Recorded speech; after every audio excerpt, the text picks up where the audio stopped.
Hardness আসা আর হার্ডনেসটা অনেকক্ষণ থেকে ধরে রাখা দুটো জিনিস কিন্তু কখনোই এক না। অনেকেই আছে যাদের প্রথম থেকেই শক্ত হচ্ছে না, আবার অনেকে আছে যাদের শক্ত হচ্ছে, করতে যাচ্ছে, ভেতরে ঢোকাচ্ছে, কিন্তু একটু পরেই সেটা নরম হয়ে বাইরে বেরিয়ে যাচ্ছে। তাই এই দুটো জিনিস কিন্তু কখনোই এক না। আর এই যে প্রবলেমটা আছে এটাকে মেডিকেল ভাষায় বলা হয় ইডি, মানে ইরেকশন প্রবলেম। তো আজকে আমি আপনাদের এই ইডি সম্বন্ধে ফুল ডিটেলে বলতে চলেছি। তাই এই ইডি সম্বন্ধে যদি আপনারা জানতে চান তাহলে ভিডিওটাকে ফুল দেখবেন, একটু স্কিপ না করে। তো হ্যালো এভরিওয়ান, আমি সুধা সরকার। আমি একজন ফিজিওথেরাপিস্ট, একজন যোগা টিচার আর একজন হেলথ কনসালটেন্ট। তাই আমি এরকম হেলথ রিলেটেড ইনফরমেশন ভিডিও অনেক করি, পুরোপুরিভাবে ইউটিউবের গাইডলাইন মেনে। তো আপনারা যদি কেউ আমার চ্যানেলে নতুন থেকে থাকেন, চ্যানেলটাকে সাবস্ক্রাইব করে দেবেন, বেল আইকনটাকে দাবিয়ে দেবেন, যাতে এরকম ইনফরমেশন ভিডিও আসলে আপনার কাছে আগে পৌঁছে যায়। তো চলুন বন্ধুরা, শুরু করা যাক।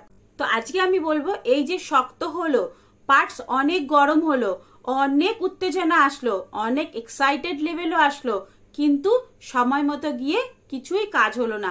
যখন সে করতে গেল তার পার্টস একদম নরম হয়ে গেল। ছেলেদের পিনের এটা শর্টে বলা হয় ইডি। আর এই প্রবলেমটাকে দুটো পার্টে ভাগ করা হয়েছে।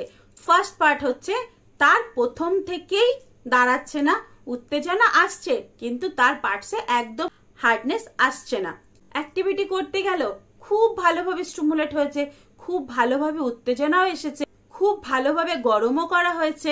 এই অ্যাক্টিভিটি করার সময় ভালোভাবে স্টিমুলেট করার পরেও, ভালোভাবে গরম করার পরেও যদি দেখছেন আপনার পার্টস একদম হার্ডনেস আসছে না, আপনার পিন একদম অ্যাক্টিভেট হচ্ছে না, তাহলে বুঝবেন এটা রক্তনালীর কোনো সমস্যা।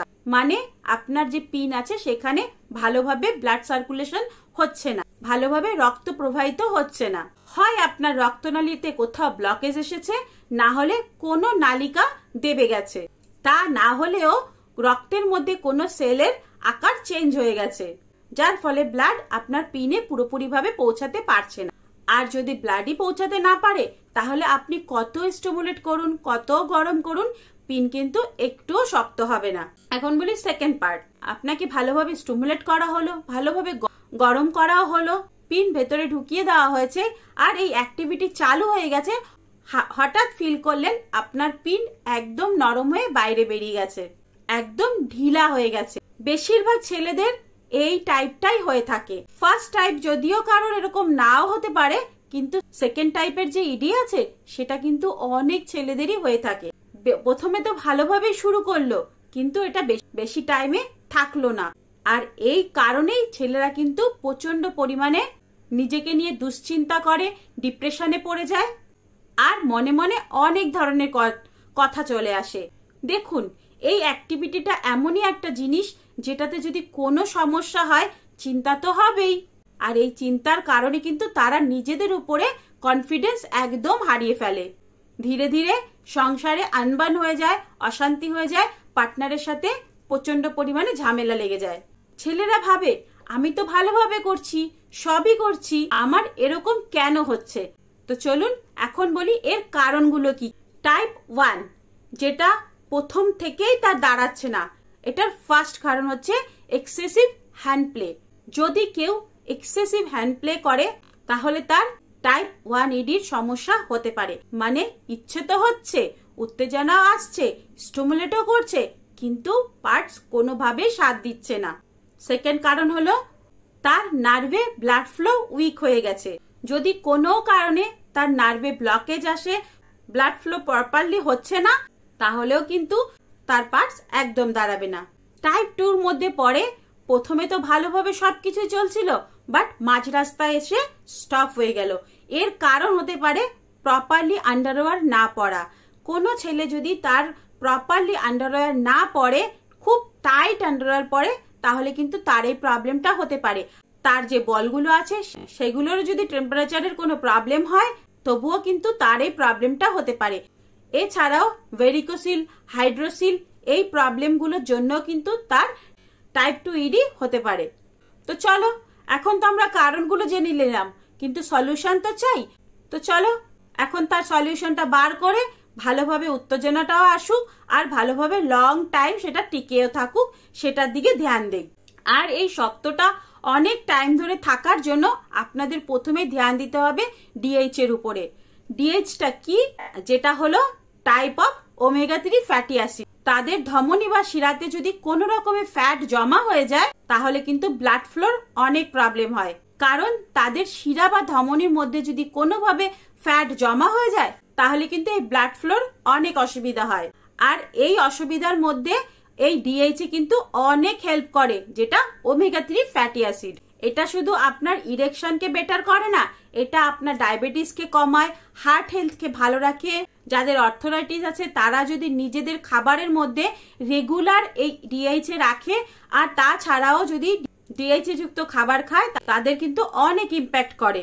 এছাড়াও ডিএইচে আপনার হার্টকে ইমপ্রুভ করে এবং ব্লাড ভেসেলসকে অনেক প্রোটেক্ট করে, ইমিউনিটি সিস্টেমকে বুস্ট করে, বোনসকে ভালো রাখে। ডিএইচে বাচ্চাদের ব্রেন ডেভেলপমেন্ট করে, চোখের রেটিনাকে বাড়িয়ে তোলে, মানে আই হেলথও ভালো করে, তার সাথে সাথে আপনার নার্ভের টিস্যুগুলোকেও বেটার করে। এছাড়াও আপনার মুডকে অনেক এনহান্স করে। যাদের সোচ বিচার করার ক্ষমতা কম থাকে তাদের কিন্তু এই ক্ষমতাটাও বাড়িয়ে দেয়। তো এই ডিএইচে আমরা কোথা থেকে পাবো? ডিএইচে হলো ওমেগা 3 ফ্যাটি অ্যাসিড, যেটা কিন্তু মাছের তেলে বেশি থাকে। এছাড়াও আপনারা নিজেদের খাবারের দিকে ধ্যান দিন। এছাড়াও আপনারা আপনাদের ডেইলি খাবারের দিকেও অনেক ধ্যান দিন। রোজ আপনার ডায়েটে যেন protein, zinc, magnesium, potassium, multivitamin যুক্ত ফুড অ্যাভেলেবেল থাকে। আপনি আপনার খাবারে এমন ডায়েট ফুড নিন যাতে আপনার পেট ভরা ভরা না লাগে, শরীরে অলসতা না আসে। যত আপনার মেটাবলিজম উইক হবে, alcohol, smoking, any type of drugs না নিয়ে প্রপার ডায়েটের দিকে ধ্যান দিন। যদি আপনি প্রপার ডায়েটের দিকে ধ্যান না দেন তাহলে কিন্তু আপনার এই ব্লাড সাপ্লাই অনেক উইক হয়ে যাবে। যদি আপনি প্রচন্ড পরিমাণে সেলফ করে ফেলেন, অতিরিক্ত মাত্রায় হ্যান্ড প্র্যাকটিস করে ফেলেন, তাহলে কিন্তু আপনার এই সমস্যাটা হবেই। তার সাথে সাথে যদি আপনি প্রচন্ড টাইট আন্ডারওয়্যার পরেন, আপনি যদি জিম করেন আর তার সাথে সাথে আপনি যদি সাপোর্টার আন্ডারওয়্যার না পরেন তাহলে কিন্তু আপনার যে বলগুলো আছে সেগুলো টেম্পারেচার ঠিকঠাক থাকবে না। তাই আপনি আপনার আন্ডারওয়্যারকে চেঞ্জ করুন আর সাথে সাথে হ্যান্ড প্র্যাকটিসকে বন্ধ রাখুন। সাথে সাথে নিজের পার্টসকে একটু অয়েল ম্যাসাজ করুন। এই ম্যাসাজ আপনার পার্টকে বড় করা বা মোটা করার জন্য না, এই ম্যাসাজ আপনাকে করতে হবে পার্টসের মধ্যে ব্লাড ফ্লোকে ইনক্রিজ করার জন্য। সেই নার্ভগুলোতে ব্লাড ফ্লো একদম কম হচ্ছে সেইগুলোকে অ্যাক্টিভেট করতে হবে। রেগুলার যদি আপনি একটা ভালো অয়েল দিয়ে আপনার পিকে ম্যাসাজ করেন তাহলে কিন্তু আপনার এই পিন একদম অ্যাক্টিভেট হয়ে যাবে।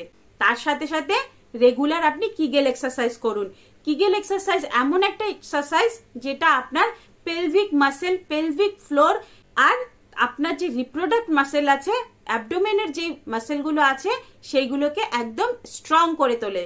আপনার টাইপ 1 ইডি থাকুক ইয়া টাইপ 2 ইডি থাকুক, এই যে কাজগুলো আছে এইগুলো যদি আপনি প্রপারলি রেগুলার আপনি করেন তাহলে কিন্তু এর থেকে আপনি অনেক তাড়াতাড়ি মুক্তি পাবেন। যদি আপনি দেখছেন আপনার এখনো শুরু হয়নি বাট ফার্স্ট স্টেজ আছে, বা আপনি এর মধ্যে দিয়ে যাচ্ছেন, বা আপনার অনেক দিন হয়ে গেছে আপনি কোনো প্রিকশন নিচ্ছেন না, তাহলে কোনো দিকে না তাকিয়ে ইমিডিয়েট আপনি কোনো ডক্টরের সালাহ নিন। যদি এই প্রবলেমটাকে আপনারা ঠিক না করেন এটা কিন্তু দিন দিন বাড়তে থাকবে, বাড়তে বাড়তে এমন জায়গায় যাবে এটা কিন্তু কখনোই ঠিক হবে না। তাই যখনই দেখবেন এটা ফার্স্ট স্টেজে আছে বা চালু হচ্ছে তখনই কিন্তু আপনি আপনার ডক্টরের সাথে কনসাল্ট করবেন। চলুন বন্ধুরা, আজকের ভিডিওটা এখানে। যদি ভালো লেগে থাকে ভিডিওটাকে একটু লাইক করে দেবেন। আবার দেখা হচ্ছে একটা নেক্সট ভিডিওতে এরকম একটা দারুণ ইনফরমেশন নিয়ে। ততক্ষণের জন্য টাটা, বাই বাই। সবাই সুস্থ থাকবেন, ভালো থাকবেন, অনেক অনেক হ্যাপি থাকবেন।